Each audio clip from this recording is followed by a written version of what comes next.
ನಮಸ್ತೆ ನನ್ನ ಆತ್ಮೀಯರಿ, ಖುಷಿಯಿಂದ ಹೊಸ ಕಲಿಕೆಗೆ ತಮಗೆಲ್ಲರಿಗೂ ಸ್ವಾಗತ. ನಾನು ಇವತ್ತಿನ ವಿಡಿಯೋದಲ್ಲಿ ಹಬ್ಬದ ದಿನಗಳಲ್ಲಿ ವಿಶೇಷವಾಗಿ ಮಾಡುವಂತಹ ಬೇಳೆ ಒಬ್ಬಟ್ಟು ತುಂಬಾ ವಿಭಿನ್ನವಾಗಿ ಯಾವ ರೀತಿಯಾಗಿ ಮತ್ತು ವಿಶಿಷ್ಟವಾಗಿ ಮಾಡ್ಕೊಳ್ಬಹುದು ಅನ್ನೋದನ್ನು ಇವತ್ತಿನ ವಿಡಿಯೋದಲ್ಲಿ ತಿಳಿಸ್ಕೊಡ್ತಾ ಇದ್ದೀನಿ. ವಿಡಿಯೋ ಕೊನೆವರೆಗೆ ನೋಡ್ಕೊಳ್ಳಿ. ತುಂಬಾ ಸಿಂಪಲ್ ಆಗಿರುವಂತಹ ಬೇಳೆ ಹೋಳಿಗೆನ ಹೇಗೆ ಮಾಡ್ಕೊಳ್ಬಹುದು ಅನ್ನೋದನ್ನು ನೋಡ್ಕೊಳ್ಳೋಣ. ನಾನು ಮೊದಲಿಗೆ 1 ಕಪ್ ಆಗುವಷ್ಟು ಬೇಳೆಯನ್ನು ಅಂದರೆ ಕಡಲೆಬೇಳೆನ ತೆಗೆದುಕೊಂಡಿದ್ದೆ. ಅದಕ್ಕಿಂತ ಮುಂಚೆ ನಾನು 4 ಕಪ್ಪಷ್ಟು ನೀರು ಬಿಸಿ ಮಾಡ್ಕೊಳ್ಳೋಕೆ ಇಟ್ಕೊಂಡಿದ್ದೆ. ಬಿಸಿ ಆದ ನಂತರ ಕಡಲೆಬೇಳೆಯನ್ನು ಕುಕ್ಕರಲ್ಲಿ ಹಾಕ್ಕೊಂಡು ಮೇಲ್ಗಡೆ ಇರುವಂತಹ ಮುಚ್ಚಳವನ್ನು ಮುಚ್ಚಿಟ್ಕೊಂಡು 3 ವಿಸಿಲ್ ಬರೋವರೆಗೂ ನಾವು ಬಿಡಬೇಕಾಗುತ್ತೆ. ಅದು ಕುದಿಯುವಷ್ಟರಲ್ಲಿ ನಾವು ಹಿಟ್ಟನ್ನು ನಾದ್ಕೊಳ್ಳೋಣ ಬನ್ನಿ. ನೋಡಿ, ಹಿಟ್ಟು ಸ್ವಲ್ಪ ಜಾಸ್ತಿ ಪ್ರಮಾಣದಲ್ಲಿ ನಾದ್ಕೊಳ್ತೀನಿ, ಯಾಕಂತಂದರೆ ಚಪಾತಿ ಮಾಡ್ಕೊಳ್ಳೋಕ್ಕೂ ಕೂಡ ಬೇಕಾಗುತ್ತೆ. ಅದಕ್ಕೋಸ್ಕರ ನಾನು ಸ್ವಲ್ಪ ಜಾಸ್ತಿನೇ ನಾದ್ಕೊಳ್ತಿದ್ದೀನಿ. ನೋಡಿ, ನಾನು ಮೊದಲಿಗೆ ಹಿಟ್ಟನ್ನು ಜರಡಿ ಮಾಡಿಕೊಂಡು ಆ ನಂತರ ಹಿಟ್ಟನ್ನು ನಾದ್ಕೊಳ್ತೀನಿ. ನೋಡಿ, ಈ ಬೇಳೆ ಒಬ್ಬಟ್ಟು ತುಂಬಾ ಚೆನ್ನಾಗಿರುತ್ತೆ, ತುಂಬಾ ವಿಶೇಷವಾಗಿರುತ್ತೆ ಅಂತಲೇ ಹೇಳ್ಬೋದು. ಮೊದಲಿಗೆ ಮಾಡ್ಕೊಳ್ಳುವಂಥ ಬೇಳೆ ಒಬ್ಬಟ್ಟಕ್ಕಿಂತ ಇದೊಂಥರ ವಿಶೇಷವಾಗಿರುವಂತಹ ಬೇಳೆ ಒಬ್ಬಟ್ಟು ತುಂಬಾ ಚೆನ್ನಾಗಿರುತ್ತೆ. ನೋಡಿ, ಇವಾಗ ಹಿಟ್ಟು ಜರಡಿ ಮಾಡ್ಕೊಂಡಿದ್ದಾಯಿತು. ಇದಕ್ಕೆ ರುಚಿಗೆ ತಕ್ಕಷ್ಟು ಉಪ್ಪನ್ನು ಹಾಕ್ಕೊಳ್ಳೋಣ. ಉಪ್ಪು ಹಾಕ್ಕೊಂಡು ಸ್ವಲ್ಪ ನೀರನ್ನು ಹಾಕ್ಕೊಂಡು ನಾವು ಹಿಟ್ಟನ್ನು ಕಲಿಸ್ಕೊಳ್ಬೇಕಾಗುತ್ತೆ. ಒಮ್ಮೆಗೆ ಜಾಸ್ತಿ ನೀರು ಹಾಕ್ಕೊಳಕ್ಕೆ ಹೋಗಬೇಡಿ, ಸ್ವಲ್ಪ ಪ್ರಮಾಣದಷ್ಟು ನೀರು ಹಾಕ್ಕೊಂಡು ಚೆನ್ನಾಗಿ ನಾದ್ಕೊಳ್ಬೇಕಾಗುತ್ತೆ.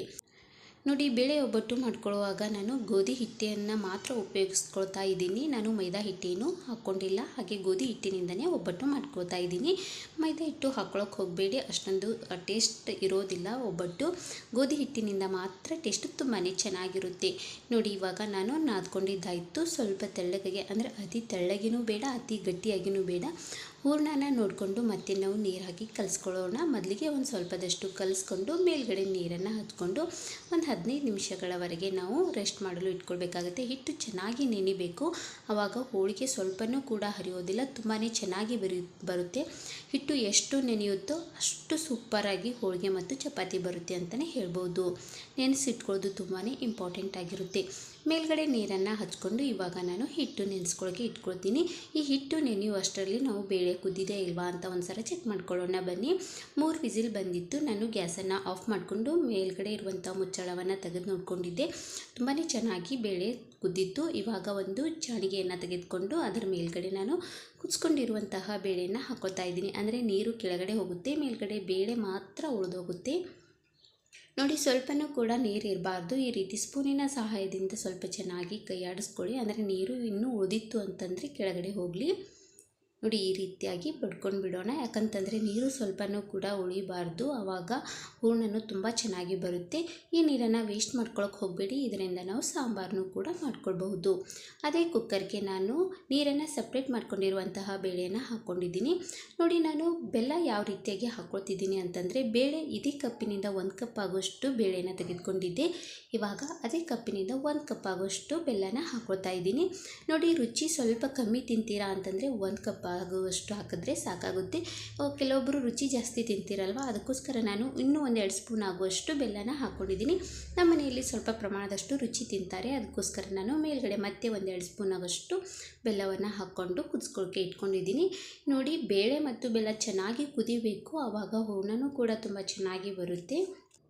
ಬೆಲ್ಲ ಪೂರ್ತಿಯಾಗಿ ಕರಗಬೇಕು. ಇದು ಇವಾಗ ಗಟ್ಟಿಯಾಗಿದೆ ಅಲ್ವಾ, ಪೂರ್ತಿ ತೆಳ್ಳಗಾಗಿ ಬರಬೇಕು, ಅಲ್ಲಿವರೆಗೆ ನಾವು ಚೆನ್ನಾಗಿ ಕುದಿಸ್ಕೊಳ್ಬೇಕಾಗುತ್ತೆ. ನಾವು ಮಾಡ್ಕೊಳ್ಳುವಂತಹ ಬೇಳೆ ಒಬ್ಬಟ್ಟು ತುಂಬಾ ಚೆನ್ನಾಗಿರುತ್ತೆ. ಈ ವಿಧಾನದಲ್ಲಿ ಒಂದ್ಸಲ ನೀವು ಟ್ರೈ ಮಾಡಿ ನೋಡಿ, ಪದೇ ಮಾಡಬೇಕಂತ ಅನಿಸುತ್ತೆ, ಅಷ್ಟೊಂದು ಚೆನ್ನಾಗಿರುತ್ತೆ. ನೋಡಿ, ಇವಾಗ ಈ ಬೇಳೆ ಮತ್ತು ಬೆಲ್ಲ ಪೂರ್ತಿಯಾಗಿ ಕರಗಿದೆ, ಚೆನ್ನಾಗಿ ಕುದಿಸ್ಕೊಂಡಿದ್ದೀನಿ. ಇವಾಗ ನಾನು ಅದೇ ಜರಡಿ ಏನು ಮಾಡ್ಕೊಂಡಿದ್ದೀನಲ್ವ, ಅದರ ಮೇಲ್ಗಡೆ ನಾನು ಕುದಿಸ್ಕೊಂಡಿರುವಂಥ ಬೇಳೆಯನ್ನು ಹಾಕ್ಕೊಂಡಿದ್ದೀನಿ. ಇವಾಗ ಇದರಿಂದ ನಾನು ಹರ್ಕೊಳ್ತೀನಿ.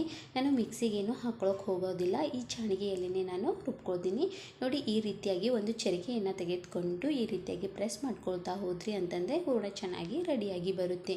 ನೀವು ಮಿಕ್ಸಿಗೆ ಹಾಕ್ಕೊಳ್ಬೇಕಂತೇನಿಲ್ಲ, ಬೇಕು ಅಂತಂದರೆ ಮಿಕ್ಸಿಗೂ ಕೂಡ ಹಾಕ್ಕೊಳ್ಬಹುದು, ಕಲ್ಲಿನಲ್ಲಿನೂ ಕೂಡ ಹರ್ಕೊಳ್ಬಹುದು. ಈ ರೀತಿಯಾಗಿ ನೀವು ಬೇಗನೆ ಹರ್ಕೊಳ್ಬಹುದು. ನೋಡಿ, ನಾನು ಇವಾಗ ಪೂರ್ತಿಯಾಗಿ ಬೇಳೆಯನ್ನು ಹರ್ಕೊಂಡಿದ್ದೀನಿ, ಹೂರಣ ರೆಡಿ ಮಾಡ್ಕೊಂಡಿದ್ದೀನಿ. ಮೊದಲಿಗೆ ತೆಳ್ಳಗಾಗಿ ಬಂದಿತ್ತು, ಆನಂತರ ಅದು ಗಟ್ಟಿ ಹಾಕ್ಕೊಳ್ತಾ ಹೋಗುತ್ತೆ. ನೋಡಿ, ಪೂರ್ತಿಯಾಗಿ ಹೂರಣವನ್ನು ಸಪ್ರೇಟ್ ಮಾಡಿಕೊಂಡು ಇಟ್ಕೊಳ್ತಾ ಇದ್ದೀನಿ.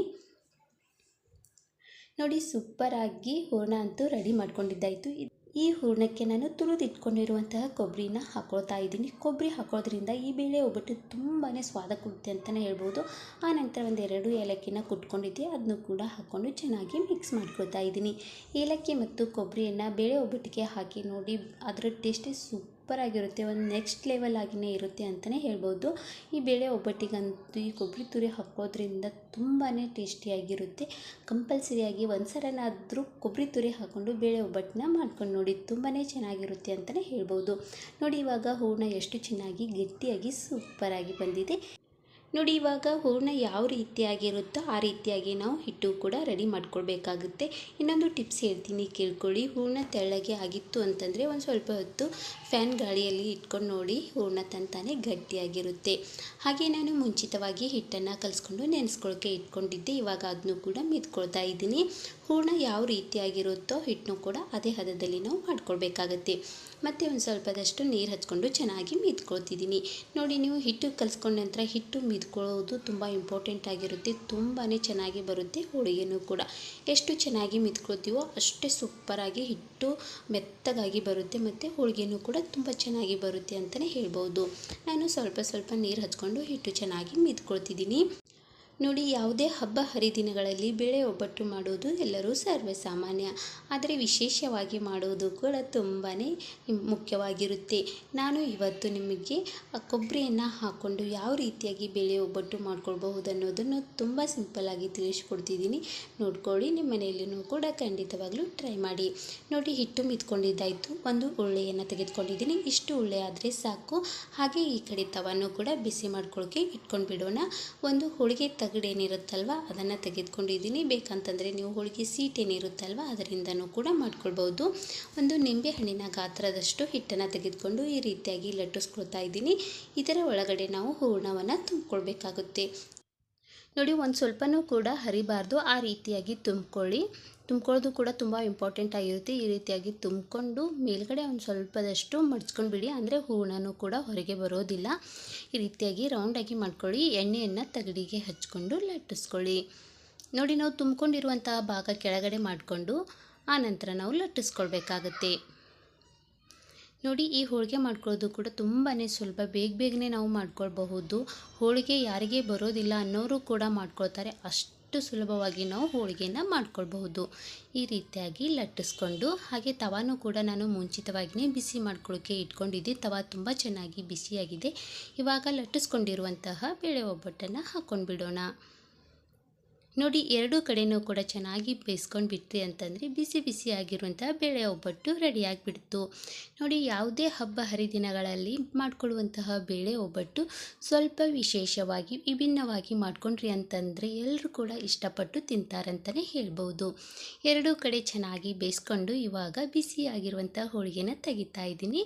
ಮತ್ತು ಇನ್ನೊಂದು ಹೋಳಿಗೆನ ಯಾವ ರೀತಿಯಾಗಿ ಮಾಡ್ಕೊಳ್ಬಹುದು ಅನ್ನೋದನ್ನು ಪಟ ಅಂತ ನೋಡ್ಕೊಂಡು ಬರೋಣ ಬನ್ನಿ. ಒಂದು ನಿಂಬೆ ಹಣ್ಣಿನ ಗಾತ್ರದಷ್ಟು ಉಳ್ಳೆಯನ್ನು ತೆಗೆದುಕೊಂಡು ಆನಂತರ ಒಂದು ಸ್ವಲ್ಪದಷ್ಟು ಹೂರಣವನ್ನು ತೆಗೆದುಕೊಂಡು ಉಳ್ಳೆಯಲ್ಲಿ ಹಾಕ್ಕೊಳ್ಳಿ.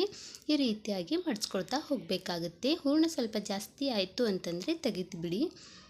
ನೋಡಿ ಈ ರೀತಿಯಾಗಿ ಮಡ್ಚ್ಕೊಂಡು ಹೂರಣ ಪೂರ್ತಿಯಾಗಿ ಕವರ್ ಆಗಬೇಕು. ಆ ರೀತಿಯಾಗಿ ಹಿಟ್ಟಿನಿಂದ ಮಾಡಿಕೊಂಡು ಮೇಲ್ಗಡೆ ಇರುವಂಥ ಭಾಗವನ್ನು ಮಡ್ಚ್ಕೊಂಡು ತಗಡಿಗೆ ಒಂದು ಸ್ವಲ್ಪದಷ್ಟು ಎಣ್ಣೆಯನ್ನು ಹಚ್ಕೊಳ್ಳಿ.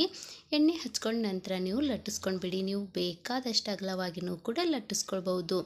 ಆದರೆ ಹಿಟ್ಟು ಮತ್ತು ಹೂರಣ ಒಂದೇ ಹದದಲ್ಲಿರಬೇಕು. ಆವಾಗ ಒಂದು ಸ್ವಲ್ಪನೂ ಕೂಡ ಹರಿಯೋದಿಲ್ಲ. ತುಂಬಾ ಚೆನ್ನಾಗಿ ಬರುತ್ತೆ ಅಂತಲೇ ಹೇಳ್ಬೋದು ಒಬ್ಬಟ್ಟು. ನೋಡಿ ಹಬ್ಬದ ದಿನಗಳಲ್ಲಿ ಯಾವ ರೀತಿಯಾಗಿ ಬೇಳೆ ಒಬ್ಬಟ್ಟನ್ನು ಪಟ ಅಂತ ಮಾಡ್ಕೊಳ್ಬಹುದು ಮತ್ತು ಹೂರಣನೂ ಕೂಡ ಯಾವ ರೀತಿಯಾಗಿ ರೆಡಿ ಮಾಡ್ಕೊಳ್ಬಹುದು ಅನ್ನೋದನ್ನು ನೋಡ್ಕೊಂಡ್ರಲ್ವ. ಖಂಡಿತವಾಗ್ಲೂ ವಿಶೇಷವಾಗಿರುವಂತಹ ಬೇಳೆ ಒಬ್ಬಟ್ಟು ಕೊಬ್ಬರಿ ಜೊತೆಗೆ ಮಿಕ್ಸ್ ಮಾಡ್ಕೊಂಡು ಮಾಡಿದ್ರಿ ಅಂತಂದರೆ ಸೂಪರಾಗಿರುತ್ತೆ. ನೀವು ಒಂದ್ಸಲ ಟ್ರೈ ಮಾಡಿ ತಪ್ಪದೇ ಮತ್ತು ಹೇಗೆ ಬಂದಿದೆ ಅನ್ನೋದನ್ನು ನನಗೆ ಕಮೆಂಟ್ ಮೂಲಕವಾಗಿ ತಿಳಿಸಿ. ಇದನ್ನು ಬಿಸಿ ತುಪ್ಪದ ಜೊತೆಗೆ ಹಾಗೆ ಹಾಲಿನ ಜೊತೆಗೆ ಸರ್ವ್ ಮಾಡಿಕೊಂಡು ತಿಂತಾ ಇದ್ದರೆ ಆ ಕಾಯಿ ಏನಿರುತ್ತಲ್ವ, ಅಂದರೆ ತೆಂಗಿನಕಾಯಿ ಹಾಕಿರ್ತೇವೆ, ಬಾಯಲ್ಲಿ ಸಿಗ್ತಾ ಇದ್ದರೆ ಟೇಸ್ಟ್ ಮಾತ್ರ ನೆಕ್ಸ್ಟ್ ಲೆವೆಲ್ ಆಗಿಯೇ ಇರುತ್ತೆ. ಇದನ್ನು ಕೂಡ ಎರಡೂ ಕಡೆಯೂ ಚೆನ್ನಾಗಿ ಬೇಯಿಸ್ಕೊಂಡು ತೆಗಿತಾ ಇದ್ದೀನಿ. ಸೂಪರಾಗಿ ಬೇಳೆ ಒಬ್ಬಟ್ಟು ಬಂದಿದೆ ಅಂತಲೇ ಹೇಳ್ಬೋದು. ತುಂಬಾ ಚೆನ್ನಾಗಿ ಬಂದಿತ್ತು, ಸ್ವಲ್ಪನೂ ಕೂಡ ಹರಿದಿದ್ದಿಲ್ಲ. ಇವಾಗ ಸರ್ವ್ ಸರ್ವ್ ಮಾಡ್ತಾ ಇದ್ದೀನಿ. ಸೂಪರ್ ಆಗಿರುವಂತಹ ಬೇಳೆ ಒಬ್ಬಟ್ಟು ತಿನ್ನಲು ರೆಡಿಯಾಗಿಬಿಡ್ತು. ಇನ್ನಕ್ಕೆ ತಡ ಮಾಡ್ಕೊತಿದ್ದೀರಾ? ನಿಮ್ಮ ಮನೆಯಲ್ಲೂ ಈ ವಿಧಾನದಲ್ಲಿ ಬೇಳೆ ಒಬ್ಬಟ್ಟನ್ನು ಟ್ರೈ ಮಾಡಿ. ಹೀಗೆ ಮುಂದಿನ ಹೊಸ ವಿಡಿಯೋನಿಗೆ ಬರ್ತಾ ಇರ್ತೀನಿ. Take care, by. ಖುಷಿಯಾಗಿರಿ, ಸದಾ ಹೊಸದನ್ನು ಯೋಚಿಸ್ತಾ ಇರಿ. Thank you.